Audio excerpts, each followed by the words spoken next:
बिस्मिल्लाहिर्रहमानिर्रहीम। उर्दू डॉक्यूमेंट्री के मुअज़्ज़ज़ नाज़रीन को अस्सलामु अलैकुम।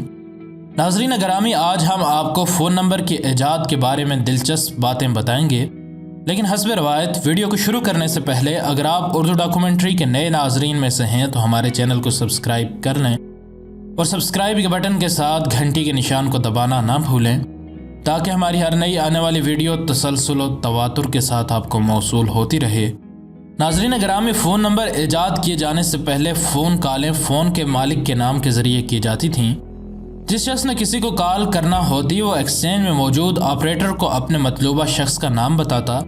ऑपरेटर अपने सामने मौजूद बहुत सी टेलीफोन लाइनों में से एक लाइन के ज़रिए उस शख्स से कॉल मिला देता। टेलीफोन के मौजूद अलेक्जेंडर ग्राहम बेल के दोस्त डॉक्टर मोसिस ने फ़ोन नंबरों की ईजाद में बुनियादी किरदार अदा किया था। हुआ यह कि शहर में चीचक की वबा फैल गई। डॉक्टर मोसिस ने ग्राहम बेल से कहा कि टेलीफोन नंबर ऑपरेटर भी इस वबा की लपेट में आकर बीमार पड़ गए तो लोगों के लिए फ़ोन पर एक दूसरे से रब्ता करना मुश्किल हो जाएगा। इसके अलावा किसी हंगामी हालत में डॉक्टर को जल्द अज जल्द बुलाना हो तो मौजूदा तरीके के मुताबिक ऐसा मुमकिन नहीं है। कोई ऐसा तरीका इख्तरा किया जाए कि लोग हंगामी हालत में ऑपरेटर की मदद के बगैर मतलूबा शख्स से जल्द रब्ता कर सकें। चनाचे टेलीफोन रखने वालों के नामों की बजाय हर शख्स के लिए एक मखसूस नंबर मुख्तस किया गया।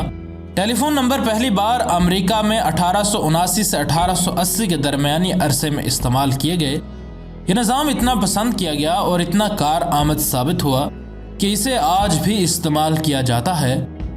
वीडियो पसंद आने की सूरत में लाइक और शेयर ज़रूर करें, और अगर आप ऐसी ही मालूमाती वीडियोज़ देखते रहना चाहते हैं तो हमारे चैनल को सब्सक्राइब कर लें और सब्सक्राइब के बटन के साथ घंटी के निशान को दबाना ना भूलें ताकि हमारी हर नई आने वाली वीडियो तसलसल व तवातुर के साथ आपको मौसूल होती रहे। हम मिलते हैं आपसे अगली वीडियो में, तब तक के लिए अपना और अपने दोस्तों रिश्तेदारों का बहुत सा ख्याल रखिएगा। फ़ी अमान अल्लाह।